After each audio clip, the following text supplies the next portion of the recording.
ఒక్కసారి కొమ్మూరి గోల్డ్ కి కాల్ చేయండి. తాకట్లో ఉన్న మీ బంగారాన్ని విడిపించి మార్కెట్ ప్రైస్ కి వాళ్ళు కొనుక్కుని మిగతా డబ్బులు మీకు ఇచ్చేస్తారు. తెలంగాణలో పురపోరు తుది ఘట్టానికి చేరుకుంది. మరి కాసేపట్లో దాదాపుగా 12,993 మంది అభ్యర్థుల భవితవ్యం తెలిపోనుంది. ఇప్పటికే అధికార కాంగ్రెస్ ముందంజలో ఉంది. బీజేపీ, బీఆర్ఎస్ కొన్ని చోట్ల ప్రభావితం చేస్తున్నాయి.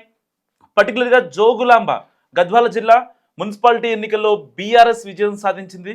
ఇటు జోగులాంబ గద్వాల జిల్లా మొత్తం 20 వార్డుల్లో 14 వార్డుల్ని బీఆర్ఎస్ కైవసం చేసుకుంది. కేవలం 6 వార్డులకు మాత్రమే అధికార కాంగ్రెస్ కైవసం చేసుకుంది. మున్సిపాలిటీ పీఠాన్ని బీఆర్ఎస్ కైవసం చేసుకుంది. అక్కడ గద్వాల జిల్లాలో నిజంగా బీఆర్ఎస్ శ్రేణుల్లో ఒక నూతనోత్సాహం కనిపించింది. ఇప్పటిదాకా కాంగ్రెస్ ప్రభుత్వాన్ని ఎట్టి పరిస్థితుల్లో అసలు కాంగ్రెస్ ఎలాంటి హామీలు నెరవేర్చలేదు అని చెప్పి ఇప్పటిదాకా బీఆర్ఎస్ నేతలు చాలా ముక్త కంఠంతో చెప్పినటువంటి పరిస్థితి. ప్రజల్లోకి కాంగ్రెస్ ఏం చేయలేదు అనే భావాన్ని చాలా గట్టిగా బలంగా తీసుకెళ్లారు. ఒక రకంగా జోగులాంబ గద్వాల జిల్లా ప్రజలు కొంచెం అంటే బీఆర్ఎస్ మాటలకి అట్రాక్ట్ అయ్యారని చెప్పుకోవచ్చు. అండ్ నారాయణపేట జిల్లాలో మొదటి రౌండ్ ఓట్ల లెక్కింపులో 8 వార్డులకు గాను 5 వార్డుల్లో బీజేపీ విజయం సాధించింది. అండ్ 1 కాంగ్రెస్ 1 బీఆర్ఎస్, అక్కడ ఒక ఇండిపెండెంట్ అభ్యర్థి కూడా అనానిమస్గా విజయం సాధించారు.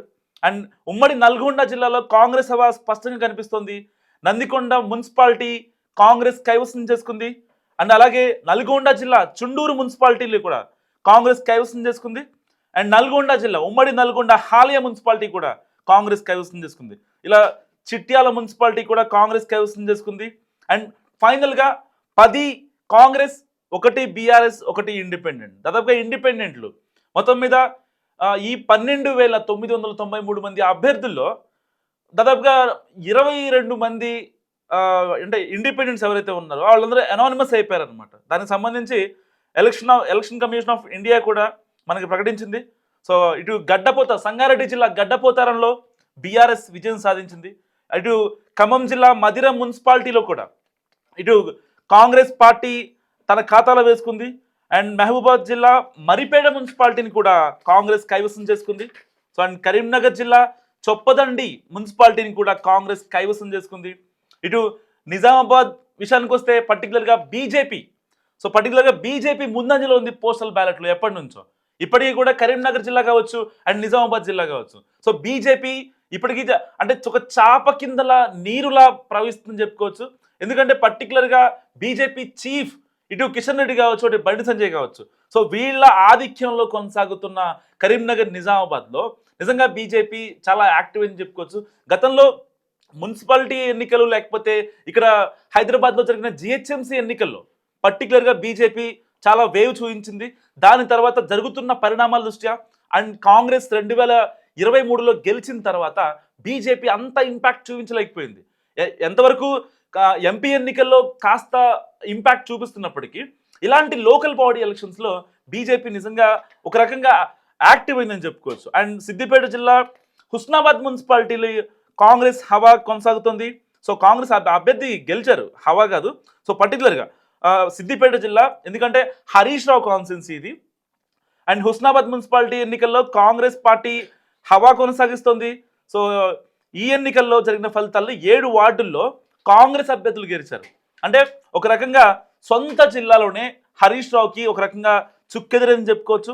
అండ్ ఖమ్మం జిల్లాలో ఏ అభ్యర్థులు గెలిచారో మనం ఒకసారి మీకు వినిపించే ప్రయత్నం చేస్తాం. కాంగ్రెస్ పార్టీ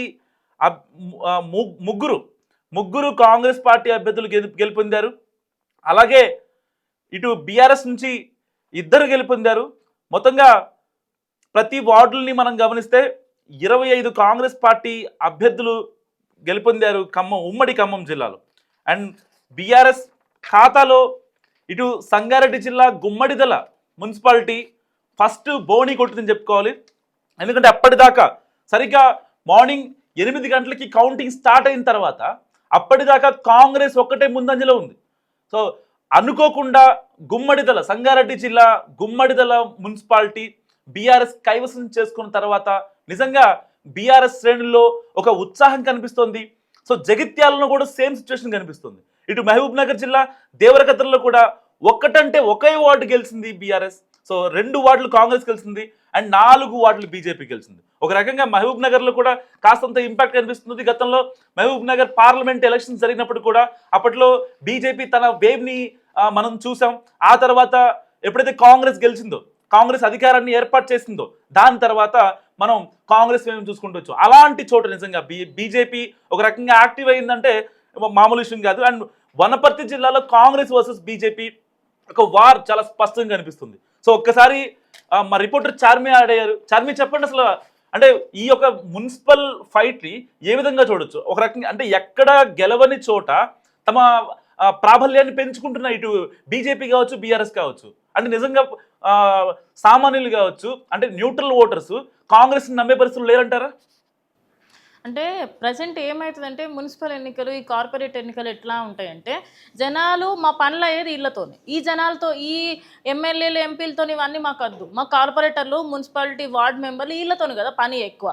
అందుకోసం అని చెప్పేసి ఎప్పుడైనా మనం ఏ ఎన్నికలు తీసుకున్నా కూడా ఎవరైతే ఆధిక్యతలో ఉన్నారో, అంటే ఫస్ట్ నుంచి కూడా ఎవరైతే రూలింగ్ పార్టీ ఉంటుందో ఆ రూలింగ్ పార్టీకి ఎక్కువ మట్టుకి ఆపర్చునిటీ అనేది ఉంటుంది. ఇప్పుడు ఏమైపోయిందంటే మొత్తం ఉన్న మున్సిపాలిటీ వార్డులు 2581 వార్డు ఉండగా అందులో 1075కు సంబంధించి బయటకు వస్తే అందులో మనకి మ్యాక్స్ ఆఫ్ ద మ్యాక్స్ 616 నుంచి 650 వరకు కాంగ్రెస్ చేతిలో ఉంది.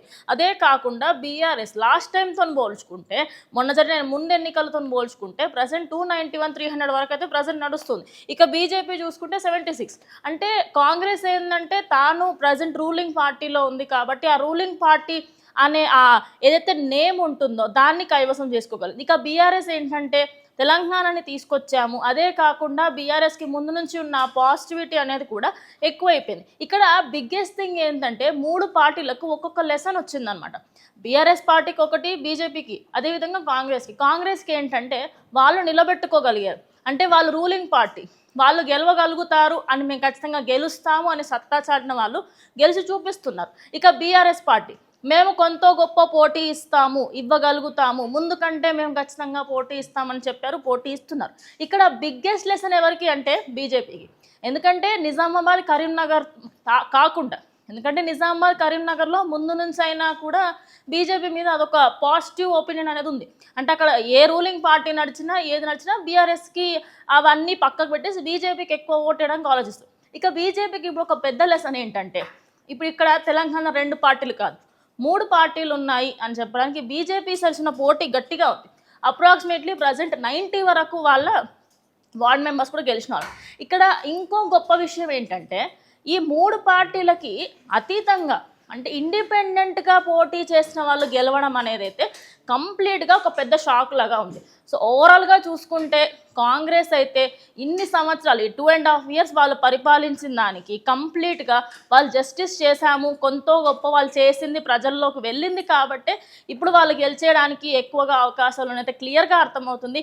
అండ్ మెయిన్లీ చూసుకుంటే మనకి సౌత్ తెలంగాణ, ఇటు నల్గొండ కానీ ఆ ఏరియా సైడ్ ఎక్కువగా కాంగ్రెస్కి అయితే మద్దతు ఎక్కువగా వచ్చింది. ఇటు బీఆర్ఎస్ ఏంటంటే బీఆర్ఎస్కి చాలా మైనస్లు ఉన్నాయి. ఎందుకంటే మెయిన్ అంటే ఒక పార్టీకి సంబంధించి కానీ ఒక ఆఫీస్ అయినా ఏదైనా ఒక పెద్ద దిక్కు వచ్చి మాట్లాడింది వేరే ఉంటుంది, ఆయనతో పాటు పనిచేసే ఒక కింద పనిచేసే మేనేజర్లు వచ్చి మాట్లాడింది ఒకలా ఉంటుంది. ఇప్పుడు ఎలా అయిపోయిందంటే ఎలక్షన్లు, మున్సిపల్ ఎలక్షన్లు, కార్పొరేట్ ఎన్నికలు నడుస్తూ ఉన్నాయి. కానీ ఏ రోజు కూడా కేసీఆర్ బయటకు వచ్చి మాట్లాడలేడు కాబట్టి జనాలల్లో అటు కేటీఆర్ మాట్లాడినా, హరీష్ రావు మాట్లాడినా, ఇంకెవరు మాట్లాడినా కూడా అది ఎక్కట్లేదు. అందువల్ల చాలామంది బీఆర్ఎస్ని కొంచెం సరేలే ఆలోచిద్దాము అనే స్టేజ్లో పెట్టేశారు. చార్మి, ఇప్పుడే వచ్చిన ఇన్ఫర్మేషన్ ప్రకారం గద్వాల జిల్లా జోగులాంబ వడ్డేపల్లిలో 10 వార్డుల్లో కవిత పార్టీ ఏఎఫ్బి నుంచి 8 వార్డుల్లో గెలుపొందారు వాళ్ళు. నిజంగా ఒక మున్సిపాలిటీలో 8 వార్డులు రావడం, ఆ యొక్క మున్సిపాలిటీని కైవసం చేసుకోవడం అనేది కొంచెం అంటే కొత్త పార్టీకి, లైక్ టీడీపీ కావచ్చు, జనసేన కావచ్చు, ఇలాంటి కవిత ఏఎఫ్బి పార్టీ నుంచి కావచ్చు, ఇలాంటి వాటి నుంచి కొంచెం అంటే జనాలు యాక్సెప్ట్ చెయ్యరు. సో కవితని ఇక్కడ యాక్సెప్ట్ చేసిన పరిస్థితి జోగులాంబ గద్వాల జిల్లాలో, దీన్ని ఎలా చూడొచ్చు? అంటే ఇప్పుడు ఇందాక నేను ఒక విషయం చెప్పాను, ఇండిపెండెంట్ వాళ్ళపైన ఎక్కువగా, అంటే ఇప్పుడు ఆ ఏరియాకి సంబంధించి ఇప్పుడు బీఆర్ఎస్ గెలిచిందా, కాంగ్రెస్ గెలిచిందా, బీజేపీ గెలిచిందా, టీడీపీ, జనసేన, ఇదంతా పక్కకు పెడితే అరే ఒక కొత్తోడిని తీసుకొద్దాం, కొత్తోళ్ళని తీసుకొచ్చి చూద్దాం, మనకి ఏమేం చేస్తారు ఎందుకు అంటే ముందు వాళ్ళతోని కంపేర్ చేస్తే మనకి ఎవరైతే మన సపోర్ట్గా ఉంటారు అంటే ఇన్ని రోజుల పాటు మిమ్మల్ని చూసాం మాకు ఇప్పుడు మార్పు కావాలి ఆ మార్పు వస్తుంది అని తెలిస్తే మేము పక్కా ఇతర పార్టీల పైన మొగ్గు చూపిస్తాం మెయిన్లీ ఇప్పుడు కవితకి సంబంధించిన వాళ్ళకి అందరికీ ఇదే జరుగుతుంది అంటే ఇన్ని రోజులు ఆయన తన తండ్రి సైడ్ నుంచి తన సైడ్ నుంచి ఏది పట్టుకున్నా అంటే కేసీఆర్ గారి కూతురు తిని ఇంకెక్కువ చేస్తుందేమో అన్నట్టు పట్టుకున్నా లేకపోతే కవిత ఆ పార్టీలోంచి బయటకు వచ్చింది తిని ఇండిపెండెంట్గా పెట్టింది అంటే వాళ్ళకంటే ఎక్కువ మాకు హెల్ప్ చేస్తుంది అని అనుకొని కూడా చాలామంది ఆ పార్టీకి ఓటేయడానికి అయితే ఆలోచిస్తున్నారు ఇంకో విషయం ఏంటంటే గద్వాల్ దగ్గర ముందు నుంచి అయినా నేనేంటంటే అక్కడ కాంగ్రెస్ వస్తుందేమో ఈసారి అనుకున్నాను బట్ గట్టిగా పోటీ అంటే గద్వాల్ దగ్గరనే జరిగిందని చెప్పాలా కంప్లీట్గా అటు బీఆర్ఎస్కి కానీ బీజేపీకి కానీ కంప్లీట్ అందరికీ పోటీ జరుగుతుంది ఇంకా బీజేపీ సైడ్ అయిపోయి నెక్స్ట్ కాంగ్రెస్ అండ్ బీఆర్ఎస్ ఇవి రెండు పోటీ చేస్తుంటే సడన్గా చూస్తారు కంటే కవిత అదేవిధంగా టీడీపీ పార్టీ వాళ్ళు 8 వార్డులు ఎత్తుకెళ్ళడంతో అరే ఇదే ఎప్పుడు జరిగింది ఇది నిజంగానే షాకింగ్ న్యూస్ లాగా ఉందని అందరు కూడా అదే అనుకుంటున్నారు సో జనాలు మార్పు కోరుకుంటున్నారు మార్పు కావాలి ఎందుకంటే రెండు పార్టీలను చూసాం ఒక పార్టీ 10 సంవత్సరాలు చూసినాం ఇంకో పార్టీని 200 సంవత్సరాలు చూసినాం ఈ ఇద్దరు మాకు చక్కగా ఏం చేస్తలేరు మరి నెక్స్ట్ ఎవరు చేయాలా చేసేటోళ్ళు ఎవరు ఉన్నారు సో కవిత కోటేద్దాం మరి ఈమెం చేస్తుందో చూద్దాం అన్నట్టుగా ఆ మార్పు కోసమే ఓటేస్తాను అన్నట్టుగా అయితే క్లియర్గా అర్థమైపోతుంది మనోజ్ ఇంకో విషయం కరీంనగర్లో కాంగ్రెస్ లీడ్లో ఉంది అండ్ రామగుండంలో కూడా కాంగ్రెస్ లీడ్లో ఉంది ఇటు నిజామాబాద్లో కాంగ్రెస్ ఇంకా బీఆర్ఎస్ మధ్య టఫ్ ఫైట్ నడుస్తుంది అండ్ మంచిర్యాలలో కాంగ్రెస్ లీడ్లో ఉంది అండ్ కొత్తగూడెంలో కాంగ్రెస్ అండ్ బీజేపీ మధ్య టఫ్ ఫైట్ నడుస్తుంది మహబూబ్ నగర్లో కాంగ్రెస్ లీడ్లో ఉంది అండ్ నల్గొండ విషయానికి వచ్చినా సరే కాంగ్రెస్ లీడ్లో ఉన్నట్టు కనిపిస్తుంది మొత్తం రాష్ట్ర వ్యాప్తంగా నిజంగా రాష్ట్ర వ్యాప్తంగా ఇటు కాంగ్రెస్ ముందంజ కనిపిస్తుంది దేవరకద్రలో అయితే హంగ్ ఏర్పడింది ఫుల్ టై సిచ్యువేషన్ ఏర్పడింది అండ్ అలంపూర్లో కూడా హంగ్ సిచ్యువేషన్ ఏర్పడింది ఐజాలో బీఆర్ఎస్ గెలిచింది ఇటు వడ్డేపల్లిలో కూడా ఏఐపై ఏదైతే కవితకి పార్టీకి సంబంధించిన వాళ్ళు ఉన్నారో వాళ్ళు విన్ అయ్యారు సో సదాశివపేట సంగారెడ్డి జిల్లా సదాశివపేటలో కాంగ్రెస్ గెలిచింది అండ్ భూత్పూర్ నేరేడు చెర్ల మున్సిపాలిటీని కూడా కాంగ్రెస్ కైవసం చేసుకుంది నిజంగా రాష్ట్ర వ్యాప్తంగా కాంగ్రెస్ యొక్క హవా కొనసాగుతుందని చెప్పాలి భూత్పూర్ మున్సిపాలిటీని కూడా ఇటు కాంగ్రెస్ ఇటు హాలియా కావచ్చు నందికొండ కావచ్చు కాంగ్రెస్ కైవసం చేసుకుంది అండ్ గడ్డపోతారంలో బీఆర్ఎస్ బోణి కొట్టింది అండ్ గుమ్మడిదల కూడా బీఆర్ఎస్ఏ విజయం సాధించింది ఇటు ఇంద్రేశంలో కూడా బీఆర్ఎస్ పార్టీనే విజయం సాధించింది అండ్ కోహిర్ మున్సిపాలిటీ అండ్ నారాయణ్ ఖేడ్లో ఈ 2 చోట్ల కాంగ్రెస్ విజయం సాధించింది సో 18 మున్సిపాలిటీలో ఒకటి కాంగ్రెస్ వశం చేసుకుంది ఇటు భూత్పూర్ కంప్లీట్గా భూత్పూర్ మున్సిపాలిటీ మొత్తం కాంగ్రెస్ కైవసం చేసుకుంది సో ఇటు బాన్సువాడ రామహంపేట్ నర్సాపూర్ మెదక్ జహీరాబాద్ సంగారెడ్డి మొత్తం ఇక్కడ కాంగ్రెస్ వేవ్ కనిపిస్తుంది తిరుమలగిరి కావచ్చు చుండూరు కావచ్చు చిట్యాల దేవరకొండలో కూడా కాంగ్రెస్ 11 వార్డులు కైవసం చేసుకుంది ఇటు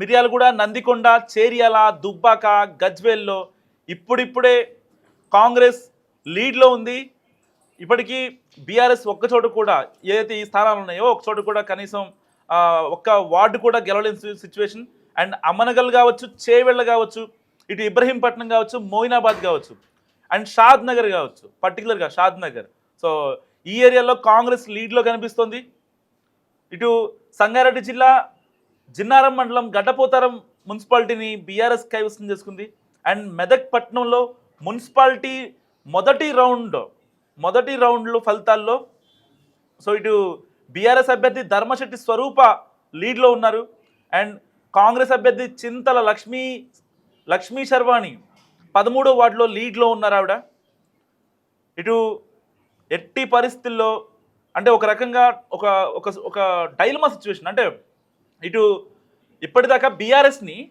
పర్టికులర్గా బీఆర్ఎస్ ఏం చేయదు అనుకున్న సిచ్యువేషన్లో కూడా బీఆర్ఎస్ని నిజంగా ప్రజలు ఒక రకంగా యాక్సెప్ట్ చేశారని చెప్పుకోవచ్చు ఎవరిని కూడా తెలంగాణ ప్రజలు ఎవరిని కూడా ఊరికి పంపించలేదు బయటికి ఎట్టి పరిస్థితుల్లో బీజేపీకి కూడా కొన్ని అంటే ఒక టఫ్ మున్సిపాలిటీల్లో కూడా బీజేపీని నుంచోబెట్టారు బీజేపీ వైపు మేము ఉన్నామని చెప్తున్నారు అన్నమాట ప్రజలు సో ఇటు హుస్నాబాద్ మున్సిపల్ ఎన్నికల్లో కూడా కాంగ్రెస్ పార్టీ ప్రపంచం క్రియేట్ చేస్తుంది. సో ఇప్పటి వరకు వెలువడిన ఫలితాల్లో 5-6-7 వార్డుల్లో కాంగ్రెస్ అభ్యర్థులు భారీ మెజార్టీతో గెలుపొందారు.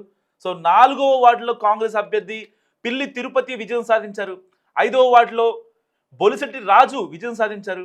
6వ వార్డులో బూక్యా సంపత్ నాయక్ విజయం సాధించారు. అండ్ 7వ వార్డులో చిత్తారి పద్మా రవీందర్ విజయం సాధించారు. సో ఇటు మేడ్చల్ జిల్లా విషయానికి వస్తే 3 చింతలపల్లిలో ఫలితాలు వెలువడుతున్నాయి. సో 4వ వార్డు బీఆర్ఎస్ అభ్యర్థి జామ్ రవి విజయం సాధించారు. అండ్ 16వ వార్డు విషయానికి వస్తే బీఆర్ఎస్ అభ్యర్థి శశిరేఖ విజయం సాధించారు. అండ్ 13వ వార్డుకి వచ్చేసరికి చండ్రుపట్ల విష్ణువర్ధన్ రెడ్డి అండ్ 7వ వార్డు అభ్యర్థి నవీన్ వీళ్ళు గెలుపొందారు. సో 1వ వార్డులో ఫస్ట్ వార్డులో కాంగ్రెస్ అభ్యర్థి పాపిరెడ్డి విజయకేతనం ఎగరవేశారు. అండ్ 10వ వార్డులో అభ్యర్థి గోవర్ధన్ రెడ్డి విజయం సాధించారు. సో 19వ వార్డులో బీఆర్ఎస్ అభ్యర్థి గిరిపల్లి రమేష్ విజయం సాధించారు. నిజంగా మేడ్చల్ జిల్లాలో దాదాపుగా మల్లారెడ్డి ప్రాబల్యం ఉంటుంది ఆ ఏరియాలో. ఎట్టి పరిస్థితుల్లో ఆయన దాటి కాదనుకుని వెళ్ళే సిచ్యువేషన్ ఉంటుంది చాలామందికి. సో ఇటు కాంగ్రెస్లో ఉన్న వాళ్ళైనా లైక్ ఇటు బీఆర్ఎస్లో ఉన్న వాళ్ళైనా సరే ఆయనతో చాలా ఇదిగా ఉంటారు. అలాంటి చోట్ల చాలా వార్డుల్లో బీఆర్ఎస్ కాంగ్రెస్ ఆధిక్యం చాలా క్రిస్టల్ క్లియర్గా కనిపిస్తుంది. అండ్ ములుగులోని 1, 4, 6 వార్డుల్లో కాంగ్రెస్ విజయం సాధించింది. ములుగులోని 1, 4, 6 వార్డుల్లో కాంగ్రెస్ విజయం సాధించింది. పర్టికులర్గా 1, 4, 6 వార్డుల్లో నిజంగా కాంగ్రెస్ అభ్యర్థులు విజయకేతనం ఎగరవేశారని చెప్పుకోవచ్చు భారీ మెజార్టీతో. అభ్యర్థి 16వ వార్డులో కాంగ్రెస్ అభ్యర్థి రాజ్ కుమార్ ఇప్పటికే గెలుపొందారు ఆయన. అండ్ మేడ్చల్ జిల్లా ఎల్లంపేట మున్సిపాలిటీలో కూడా సేమ్ సిచ్యువేషన్ కొనసాగుతుంది. ఇప్పటికీ ఓట్ల లెక్కింపు కొనసాగుతుంది. సో మరికొన్ని వార్డుల ఫలితాలని అధికారులు వెంటనే ప్రకటిస్తున్నారు. సో బీఆర్ఎస్ పార్టీ విజయాలు చూసుకుంటే 10వ వార్డు శ్రీలత రమేష్ విజయం సాధించారు. అండ్ 12వ వార్డుకి వచ్చేసరికి కల్పన మాణిక్యరావు విజయం సాధించారు. 16వ వార్డుకి అయితే ఎల్లంపేట మున్సిపల్ పరిధిలోని 16వ వార్డులో సురేష్ రెడ్డి విజయం సాధించారు. అండ్ కాంగ్రెస్ పార్టీ విషయానికి వస్తే ఫస్ట్ వార్డులో మామిళ్ళ బాలామణి విజయం సాధించింది. అండ్ 15వ వార్డులో వేణు గౌడ్ విజయం సాధించారు. సో మరికొన్ని వార్డులు రావాల్సింది. ఒక్క వార్డులో మాత్రం బీజేపీ ఆధిక్యంలో కొనసాగుతుంది, పర్టికులర్గా మేడ్చల్ జిల్లా ఎల్లంపేట మున్సిపాలిటీలో. సో ఇటు నల్గొండ జిల్లాలో క్రిస్టల్ క్లియర్గా హస్తం హవా కొనసాగుతుంది. దాదాపుగా నందికొండ మున్సిపాలిటీ 10వ వార్డు కాంగ్రెస్ అభ్యర్థి వెనుషా విజయం సాధించారు. హాలియా మున్సిపాలిటీ 5వ వార్డు కాంగ్రెస్ అభ్యర్థి కరుణసాగర్ విజయం సాధించారు. కల్వకుర్తి మున్సిపాలిటీ 16వ వార్డు కాంగ్రెస్ అభ్యర్థి లలిత 52 ఓట్లతో విజయం సాధించారు. సో కామారెడ్డిలో రోడ్డెక్కారు జర్నలిస్టులు. పోలింగ్ కేంద్రం వద్ద బ్రేకింగ్ న్యూస్ చూస్తున్నాం మన టీవీ స్క్రీన్ పై. కామారెడ్డిలో పోలింగ్ కేంద్రం వద్ద జర్నలిస్టులు ఆందోళన బాట పట్టారు. సో జర్నలిస్టులకు సౌకర్యాలు కల్పించకుండా నిర్లక్ష్యం చేసినందుకు గాను నిరసన వ్యక్తం చేశారు. విధులు బహిష్కరించి రోడ్లపై బైఠాయించారు కామారెడ్డి జిల్లా పోలింగ్ కేంద్రం వద్ద జర్నలిస్టులు. సో పర్టికులర్గా ఈ యొక్క సమాచారాన్ని నిజంగా మీడియా అనేది చాలామందికి ఈ యొక్క సోషల్ మీడియా కావచ్చు, డిజిటల్ మీడియా కావచ్చు, శాటిలైట్ మీడియా కావచ్చు, సో వీళ్ళ ద్వారానే ప్రజలకి తెలుస్తుంది. కాబట్టి అలాంటి మీడియా సంస్థలకు కూడా, అలాంటి జర్నలిస్టులకు కూడా ఈ ఎలక్షన్ కమిషన్ ఆఫ్ ఇండియా ఏదైతే ఉందో వాళ్ళ పోలింగ్ కింద కనీస వస్తువులు వాళ్ళు తీసుకొచ్చి ఏసీ రూమ్లో కూర్చోబెట్టాలని వాళ్ళు ఎక్స్పెక్ట్ చేయరు. నిజంగా కనీసం వాళ్ళని అక్కడ కూర్చోబెట్టాలి, వాళ్ళకి సమ్ ప్లేస్ ఉండాలి, వాళ్ళు తాగడానికి మంచినీళ్ళు, ఇవే కదా వాళ్ళు ఎక్స్పెక్ట్ చేస్తారు. ఇంకేమన్నా ఎక్స్పెక్ట్ చేస్తున్నారా? మాకు 5 స్టార్ హోటల్లో స్టే చేయండి, లేకపోతే 5 స్టార్ హోటల్స్ బిర్యానీస్ తెప్పించడం అని చెప్తారా? చెప్పరు కదా. సో ఇలాంటి నేపథ్యంలో అక్కడ జర్నలిస్టులు ఆందోళన చేసిన నేపథ్యం. అండ్ సంగారెడ్డి జిల్లాలో కాంగ్రెస్ బోణి కొట్టింది. ఇంద్రేశం మున్సిపాలిటీలో 15వ వార్డు కాంగ్రెస్ అభ్యర్థి సరిత భుజంగరెడ్డి గెలుపొందారు. సో బీజేపీకి సంగారెడ్డిలో మరో సీట్ వచ్చింది. అండ్ కొమరంభీం జిల్లా కాగజ్ నగర్ 21వ వార్డు దూసరి కృష్ణవేణి బీజేపీ నుంచి విజయం సాధించారు. సో నిజంగా కొమరంభీం జిల్లాలో కూడా ఒక రకంగా బీజేపీ అక్కడక్కడ అంటే మున్సిపాలిటీలు కైవసం చేసుకున్నప్పటికీ కొన్ని వార్డులను అయితే పర్టికులర్గా అంటే టఫ్ ఫైట్ ఉండి, సపోజ్ 15 వార్డులు ఉంటాయి అనుకోండి. ఫర్ ఎగ్జాంపుల్ కాగజ్ నగర్లో 15 వార్డులు ఉన్నాయి. ఆ 15 వార్డుల్లో దాదాపుగా 9 కాంగ్రెస్ వచ్చి 3, 4 ఇటు బీఆర్ఎస్ ఆధిక్యం చూపించి 1 or 2 చోట్ల బీజేపీ ఆధిక్యాన్ని చూపిస్తోంది. సో అయినప్పటికీ ఒక రకంగా మొత్తం కొమరంభీం జిల్లా మొత్తం కూడా ఇటు అధికార కాంగ్రెస్దే హవా కొనసాగుతుంది. సో మక్తల్ విషయానికి వద్దాం. మక్తల్ మున్సిపాలిటీలో బీజేపీ హవా కొనసాగుతుంది. అప్డేట్ చూసే ముందు ఒకసారి మనం టీవీ పొలిటికల్ లీడర్ కార్తీక్ గారు లైవ్లో ఉన్నారు. కార్తీక్, చెప్పండి అసలు ఎలా చూడొచ్చు ఈ ఎలక్షన్స్ని? మొత్తం 116 మున్సిపాలిటీలు, 7 కార్పొరేషన్లు, 2582 వార్డులకు జరిగినటువంటి ఎన్నికల్లో చాలా క్లియర్ కట్గా కాంగ్రెస్ ఆధిక్యం కనపడుతూ ఉంది. ఇప్పటి వరకు మనకున్నటువంటి సమాచారం మేరకు 70 మున్సిపాలిటీలు కాంగ్రెస్ కైవసం చేసుకోవడానికి సిద్ధమవుతున్నట్టుగా, అంటే దాదాపుగా మనకు అందుతున్న ఫలితాల ప్రకారం 70 మున్సిపాలిటీలు కాంగ్రెస్ చేతుల్లోకి వెళ్తున్నాయి. మనకున్నటువంటి సమాచారం ప్రకారం ఒక 15 మున్సిపాలిటీలు ఇప్పటివరకు బీఆర్ఎస్ తన హవా కొనసాగించగలుగుతుంది. ఆ 15 మున్సిపాలిటీలు బీఆర్ఎస్ కైవసం చేసుకోబోతున్నట్టుగా వస్తున్నటువంటి సమాచారం. మిగతా మున్సిపాలిటీ విషయంలో కొంత కన్ఫ్యూజన్ ఉంది. చూడాలి రాబోయే కాలంలో ఏ మున్సిపాలిటీ ఎవరి పరం కాబోతుంది అనేటువంటిది. క్లియర్గా దక్షిణ తెలంగాణ వన్ సైడ్గా కాంగ్రెస్ కైవసం చేసుకుంటా ఉంది. అదే ఉత్తర తెలంగాణలో కూడా కాంగ్రెస్ ఇప్పుడు ఉత్తర తెలంగాణ అంటే నిజామాబాదు, ఆదిలాబాదు, కరీంనగర్లో కూడా బీజేపీ బీఆర్ఎస్ కొంత పోటీ ఇచ్చినప్పటికీ కూడా మేజర్గా కాంగ్రెస్ తన ఆధిక్యాన్ని చూపించుకోగలుగుతుంది.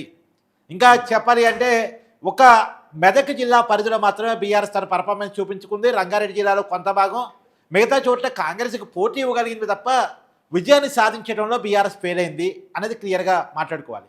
బీజేపీ కొన్ని సెలెక్టెడ్ ప్యాకెట్స్లో మాత్రమే ఫోకస్ చేసింది. ఆ సెలెక్టెడ్ ఫోకస్లో కూడా కార్పొరేషన్స్లో నిజామాబాద్ కార్పొరేషను, కరీంనగర్ కార్పొరేషను ఈ 2 చోట్ల మాత్రమే బీజేపీ పర్ఫార్మెన్స్ ఉంది. మున్సిపాలిటీ ఎన్నికల్లో బీజేపీ పర్ఫార్మెన్స్ ఒక రకంగా నిలుగానే చెప్పాలి, పెద్దగా ఏమీ లేదని చెప్పాలి. సో మొత్తంగా కాంగ్రెస్ పార్టీ తన హవాని తన సత్తాని ఇక్కడ చాటుకోగలిగింది. అధికారం వచ్చి కరెక్ట్గా 2 సంవత్సరాల 2 నెలలు మనోజ్. నిజానికి గత డిసెంబర్లో 2023 డిసెంబర్లో రేవంత్ రెడ్డి గారు ముఖ్యమంత్రిగా ప్రమాణ స్వీకారం చేశారు. కాంగ్రెస్ పార్టీ అధికారంలోకి వచ్చింది. సో మధ్యలో కాంగ్రెస్ పార్టీ చాలా ప్రజా వ్యతిరేకతను ఎదుర్కొంది అనేటువంటిది మనం చూసాం. ఎందుకంటే అనేక విషయాల్లో హామీల అమల్లో విఫలమయ్యారు, రుణమాఫీ సరిగా కాలేదు, ఇంతవరకు రైతు భరోసా నిధులు విడుదల కాలేదు అనేది చూసాం. కానీ వీటన్నిటిని దాటుకొని తనకు వ్యతిరేకత ఉన్నప్పటికీ కూడా ప్రజల్లో కాంగ్రెస్ పార్టీ పట్ల ఇంకా సానుకూలత ఉంది. ఆ వ్యతిరేకత ఇంకోవైపు వెళ్ళలేదు. సో తప్ప ఒప్పు కాంగ్రెసే కరెక్ట్ అని అనుకుంటున్నారు, రేవంత్ రెడ్డి గారే సరైనది అని అనుకుంటున్నారు అనే విధంగా కాంగ్రెస్ తన పర్ఫార్మెన్స్ చాటుకున్నట్టుగా తెలుస్తూ ఉంది. కానీ ఇక్కడ ఒక విషయాన్ని మనం మాట్లాడుకోవాలి. వడ్డేపల్లి మున్సిపాలిటీలో కవిత పార్టీకి సంబంధించిన ఏఎఫ్బి అభ్యర్థులు 11 మంది గెలుపొందారు. అంటే కవితని యాక్సెప్ట్ చేస్తున్నారు అనుకోవచ్చా తెలంగాణ ప్రజలు మెల్లిమెల్లిగా? అంటే కవిత గారు కూడా సెలెక్టెడ్ ప్యాకెట్స్లో ఫోకస్ చేశారు. ఇప్పుడు రామగుండం కార్పొరేషన్ పరిధిలో కూడా తను ఫోకస్ చేశారు. అక్కడ కూడా తన అభ్యర్థులు, తన సంబంధిత అభ్యర్థులు కొంతమంది గెలవచ్చు అని చెప్పేసి కవిత ఎంఐఎం ఫోకస్ చేసినట్టుగా. ఎస్, ఎంఐఎం ఫోకస్ చేసినట్టుగా. సో అంటే ఇక్కడ చూడాల్సింది ఏంటంటే కవిత గారు కావచ్చు, బీజేపీ కావచ్చు, ఎంఐఎం కావచ్చు, వాళ్ళు సెలెక్టెడ్ ప్యాకెట్స్లో ఫోకస్ చేశారు. స్టేట్ వైడ్గా వాళ్ళు ఫోకస్ చేయరా. ఆ సెలెక్టెడ్ ప్యాకెట్స్ వాళ్ళకి బలం ఉన్నటువంటి ప్యాకెట్స్. సో బలం ఉన్న చోట ఫోకస్ చేసి తమ బలాన్ని చూపించుకున్నారు. అది అంతవరకు ఓకే. కానీ స్టేట్ వైడ్గా మనం చూడాల్సింది ఇక్కడ కాంగ్రెస్ వర్సెస్ బీఆర్ఎస్ ఫైటే చూడాలి. ఈ కాంగ్రెస్ వర్సెస్ బీఆర్ఎస్ ఫైట్లో సహజంగా అధికార పార్టీకి అడ్వాంటేజ్ ఉంటుంది. అధికార పార్టీ తన అడ్వాంటేజ్గా ఉన్నటువంటి కాంగ్రెస్ పార్టీ అడ్వాంటేజ్ తీసుకోగలిగింది, విజయాన్ని చూపించుకోగలిగింది. కానీ ఇక్కడ మనం ఆలోచించాల్సిందంటే బీఆర్ఎస్ ఫోకస్ సరిపోదు. కాంగ్రెస్ వ్యతిరేకతను తన అనుకూలతగా మార్చుకోవడానికి ఇప్పటివరకు బీఆర్ఎస్ చేస్తున్న ఫోకస్ సరిపోవటం లేదు. కేటీఆర్ తెలంగాణ సమాజానికి కనెక్ట్ కావటంలో ఎక్కడో ఫెయిల్యూర్ జరుగుతుంది. కేసీఆర్ ఏమో బయటికి రావట్లేదు, కేటీఆర్ ఏమో సరిపోవట్లేదు. కాబట్టి సో బీఆర్ఎస్ సరే కొంత రికవరీ అయ్యారు. అసెంబ్లీ ఎన్నికలతో పోల్చినప్పుడు, పార్లమెంట్ ఎన్నికలతో పోల్చినప్పుడు, ఉప ఎన్నికలతో పోల్చినప్పుడు కొంత రికవరీ అయ్యారు అనుకుంటే ఆ రికవరీ సరిపోతుందా? ఇంజన్ ఆగిపోయింది, ఇంజన్ స్టార్ట్ అయింది. స్టార్ట్ కావటం కాదు కదా, రోడ్డు మీద ఉరకాలి కదా, రన్నింగ్ రేస్లో ఉండాలి కదా. మా ఇంజన్ స్టార్ట్ అయింది, మా కారు కూడా పోతుంది అంటే ఎట్టా? ఆడుతూ పాడుతూ సినిమాలో శ్రీకాంత్ సునీల్ బండి బస్సు తోలినట్టుగా తోలితే ఎట్టా? మాది బస్సే మేము కూడా తోలుతున్నాం అన్నట్టుంటే ఎట్టా? ఆ బస్సు వేగంగా వెళ్ళాలి, మిగతా వాటికంటే వేగంగా వెళ్ళాలి. కానీ ఆ సినిమాలో ఏమవుతుంది, టైర్ వేసుకొని పిల్లగాడు ఆడుకునే పిల్లగాడు కూడా ముందుకెళ్తాడు. ఖమ్మం జిల్లాలో టీడీపీ అభ్యర్థులు కొన్ని వార్డుల్లో గెలుపొందారు. అంటే ఒక రకంగా బోణి కొట్టింది అనుకోవచ్చా? వీళ్ళు మళ్ళీ యాక్టివ్ అవడానికి ఛాన్స్ ఉందా? నిజానికి ఖమ్మం జిల్లాలో ఎప్పటికీ టీడీపీ బలంగా ఉంది. ఇప్పుడు నీకు ఉదాహరణ చెప్పాలంటే 2014లో తెలంగాణ వచ్చిన తర్వాత జరిగిన మొట్టమొదటి ఎన్నికల్లో తెలంగాణ సెంటిమెంట్ ఆధారంగా జరిగినటువంటి ఎన్నికల్లో కూడా హైదరాబాద్ ప్రాంతంలో కావచ్చు, కొన్ని తెలంగాణ జిల్లాలు, ప్రధానంగా ఖమ్మం జిల్లాలో టీడీపీ తన పర్ఫార్మెన్స్ చూపించుకోగలిగింది. డబల్ డిజిట్ మెంబర్ని టీడీపీ సాధించింది ఆ రోజు. ఎమ్మెల్యే స్థానాన్ని కేవలం తెలంగాణ సెంటిమెంట్ ఆధారంగా జరిగిన ఎన్నికల్లో గెలవడం చిన్న విషయం కాదు. కానీ తర్వాత కాలంలో చంద్రబాబు నాయుడు గారు పూర్తిగా ఏపీ రాజకీయానికి పరిమితం కావటం, తెలంగాణ రాజకీయాన్ని వదిలేయటం ఫలితంగా ఆ పార్టీ ఫోకస్ చేయలేని పరిస్థితుల్లో నాయకులు కూడా బీఆర్ఎస్ పార్టీ వైపు అప్పటి టీఆర్ఎస్ పార్టీ వైపు వెళ్ళటం కారణంగా జరిగిన పరిణామాల్లో క్రమంగా టీడీపీ కనుమరుగైపోయింది. అంతెందుకు 2018 ఎన్నికల్లో కూడా ఖమ్మం జిల్లాలో టీడీపీ 2 ఎమ్మెల్యే స్థానాలు గెలిచింది. అశ్వరావుపేట, సత్తుపల్లి నుంచి సండా వెంకట వీరయ్య, అశ్వరావుపేట నుంచి వెంకటేశ్వర్లు 2 ఎమ్మెల్యేలు గెలిచారు. కానీ తర్వాత కాలంలో ఆ ఇద్దరిని కూడా కేసీఆర్ పిలిచి మాట్లాడి వాళ్ళిద్దరిని తన పార్టీలో చేర్చుకున్నారు. సో మొత్తంగా తెలంగాణ రాజకీయాల మీద చంద్రబాబు ఫోకస్ చేయకపోవటం ఫలితంగా ఇక్కడ పార్టీ దెబ్బతింది. కానీ ఇప్పుడు తలసాని శ్రీనివాసరావు యాదవ్ ఎవరు, గంగుల కమరాకర్ ఎవరు, కడియం శ్రీహరి ఎవరు, తర్వాత తుమ్మల నాగేశ్వరరావు ఎవరు, నామా నాగేశ్వరరావు ఎవరు, ఇప్పుడు బీఆర్ఎస్ పార్టీలో కానీ కాంగ్రెస్ పార్టీలో కూడా మేజర్గా ఉన్న నాయకులంతా టీడీపీ నుంచి గెలిచి టీడీపీ నుంచి నాయకులు అయిన వాళ్ళే కదా. ఇప్పుడు అసలు ఎందుకు తెలంగాణ ముఖ్యమంత్రి రేవంత్ రెడ్డి గారు ఎవరు? 2014లో టీడీపీ ఎమ్మెల్యే. తెలంగాణ వచ్చిన తర్వాత టీడీపీ తరపున కొడంగల్ నుంచి గెలిచిన ఎమ్మెల్యే ఆయన. తర్వాత కాలంలో రాజకీయ పరిస్థితులు మారిన తర్వాత టీడీపీ నుంచి చంద్రబాబు నాయుడు గారికి చెప్పే ఆయన కాంగ్రెస్ పార్టీలో జాయిన్ అయ్యారు. ఎందుకంటే కేసీఆర్ని ఓడించడం టీడీపీ ప్లాట్ఫామ్ మీద సాధ్యమైనటువంటి పని కాదు. టీడీపీ అనేటువంటిది ఆంధ్ర పార్టీగా ఇక్కడ ముద్రేస్తున్నారు, తెలంగాణ సెంటిమెంట్ వాడుతున్నారు. కాబట్టి టీడీపీ వైపు నుంచి కాంగ్రెస్ మీద పోయి కాంగ్రెస్ నుంచి ఇలా పార్టీని గెలిపించి, నిజానికి 2014లో కాంగ్రెస్ గెలవలేదు. ఒక విషయం చెప్పండి, ఇటు బీఆర్ఎస్ చేసిన ఎత్తుల్లో భాగంగా ఇక్కడ రేవంత్ రెడ్డి ఎలక్షనీరింగ్ అనేది చాలా బాగా పనిచేస్తుందని చెప్పుకోవచ్చా ఓవరాల్ గా? ఖచ్చితంగా రేవంత్ రెడ్డి అనే వ్యక్తి మామూలు వ్యక్తి కాదు, గట్టి ఎలక్షన్ ఇంజనీర్, టీడీపీ స్కూలింగ్ నుంచి ఎదిగిన వ్యక్తి. అంటే నీకు ఓ విషయం చెప్పాలి, ఒకప్పుడు టీఆర్ఎస్ పార్టీలో జడ్పీటీసీ ఎమ్మెల్యే కాదు, జడ్పీటీసీ టికెట్ ఇవ్వండి అని అడిగిన వ్యక్తి రేవంత్ రెడ్డి. నువ్వు జడ్పీటీసీకి ఎక్కడ పనికి వస్తావు, నువ్వు పనికిరావు, పక్క పోయి ఆడుకో అంటే ఇండిపెండెంట్గా పోటీ చేసి జడ్పీటీసీగా గెలిచాడు. తర్వాత ఆ జడ్పీటీ స్థానం నుంచి మళ్ళీ ఇండిపెండెంట్గా పోటీ చేసి ఎమ్మెల్సీ అయ్యాడు. ఏ రాజకీయ పార్టీతో సంబంధం లేకుండా రేవంత్ రెడ్డి గారు రాజకీయ ప్రస్థానం స్టార్ట్ అయింది. చాలామందికి తెలియదు ఈ విషయం. ఏదో ఒక రాజకీయ పార్టీ తనతో రేవంత్ రెడ్డి నాయకుడు అయ్యాడు అనుకుంటున్నారు, కానీ రేవంత్ రెడ్డి గారు నాయకుడైంది ఏ రాజకీయ పార్టీ అండదండ లేకుండా. ఆయన first independent ZPTC, independent MLC అయిన తర్వాత టీడీపీలో జాయిన్ అయ్యారు. ఆయన టీడీపీలో జాయిన్ అయ్యి 2009 ఎన్నికల్లో టీడీపీ నుంచి కొడంగల్ నుంచి పోటీ చేసి ఎమ్మెల్యే అయ్యారు. మళ్ళీ అదే రేవంత్ రెడ్డి తెలంగాణ వచ్చిన తర్వాత తెలంగాణ సెంటిమెంట్ ఆధారంగా జరిగిన ఎన్నికల్లో ఆంధ్ర పార్టీ అనే ముద్ర ఉన్నటువంటి టీడీపీ నుంచి 2014లో తిరిగి ఎమ్మెల్యే కాగలిగారు. 2018లో ఫోకస్డ్గా పనిచేసి రేవంత్ రెడ్డి గెలిస్తే అసెంబ్లీలో గట్టి వాయిసు, రేవంత్ రెడ్డిని ఓడించాలని ఫోకస్డ్గా కేసీఆర్, హరీష్ రావు, కేటీఆర్ కలిసి పనిచేస్తే, హరీష్ రావు ప్రధానంగా కొడంగల్ పోయి పనిచేస్తే, గట్టిగా ఫోకస్ చేస్తే రేవంత్ రెడ్డిని ఓడించగలిగారు. అప్పుడు అధికారం బీఆర్ఎస్ ఉంది కాబట్టి, ఆ టీఆర్ఎస్ ఉంది కాబట్టి వాళ్ళ అధికార బలాన్ని ఉపయోగించుకొని రేవంత్ రెడ్డిని ఆ ఎన్నికలు ఓడించారు. ఓడించినా సరే మళ్ళదే రేవంత్ రెడ్డి హైదరాబాద్ వచ్చేసి అతిపెద్ద పార్లమెంట్ స్థానం మల్కాజ్గిరి పార్లమెంట్ స్థానం నుంచి పోటీ చేసి గెలిచారు. చిన్న విషయం కాదు, దేశంలోనే అతిపెద్ద పార్లమెంట్ స్థానం నుంచి పోటీ చేసి ఓడినటువంటి వ్యక్తి, ఎమ్మెల్యేగా ఓడిపోయిన వ్యక్తి మళ్ళీ ఎంపీగా గెలిచారు. నిజానికి రేవంత్ రెడ్డి గారు ఎంపీగా పోటీ చేసినప్పుడు ఆ మల్కాజ్గిరి పార్లమెంట్ స్థానంలో ఒక్క ఎమ్మెల్యే కూడా కాంగ్రెస్ పార్టీ గెలవలేదు. ఒక్క ఎమ్మెల్యే కూడా కాంగ్రెస్ పార్టీ లేకపోయినా సరే పార్లమెంట్ సభ్యుడిగా రేవంత్ రెడ్డి గారు గెలవగలిగారు. అంటే ఆయన ఎలక్షన్ ఇంజనీరింగ్ ఎలా ఉంటుంది అనేది నీకు చెప్పడానికి చెప్తున్నాను. ఇప్పుడు ఎగ్జాంపుల్ చెప్పు, తెలంగాణ ఇచ్చింది కాంగ్రెస్ పార్టీ అని కాంగ్రెస్ వాళ్ళు చెప్పుకుంటారు కదా, సోనియా గాంధీ ఇచ్చింది తెలంగాణ, కాంగ్రెస్ పార్టీ తెచ్చి ఇచ్చింది తెలంగాణ అని.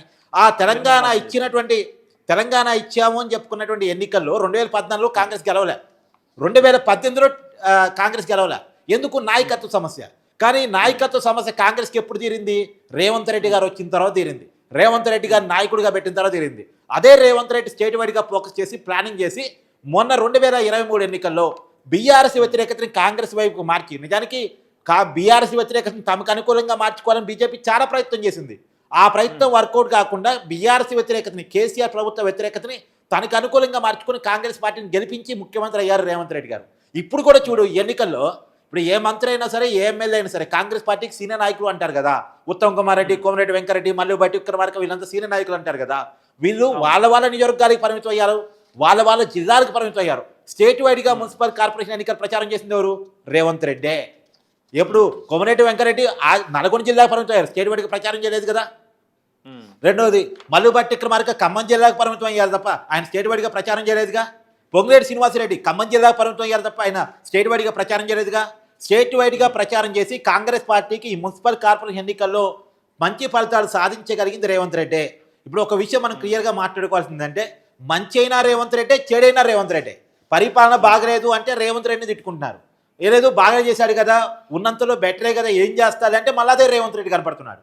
మంచి అయినా రేవంత్ రెడ్డి కనపడుతున్నాడు, చెడైనా రేవంత్ రెడ్డి కనపడుతున్నాడు. ఒక ప్రాంతీయ పార్టీకి నాయకుడు అనేవాడు ఉంటాడు. ఎగ్జాంపుల్ బీఆర్ఎస్ పార్టీ కేసీఆర్ కుటుంబం, టీడీపీ పార్టీకి చంద్రబాబు నాయుడు కుటుంబం, తర్వాత ఇంకా వేరే పార్టీలు ఎవరు, వైసీపీకి జగను వారసులు, అంటే ఇంకా వారసులు లేరు కానీ జగను అంటే వారసత్వం దాకా రాజకీయ పార్టీ రాలేదు.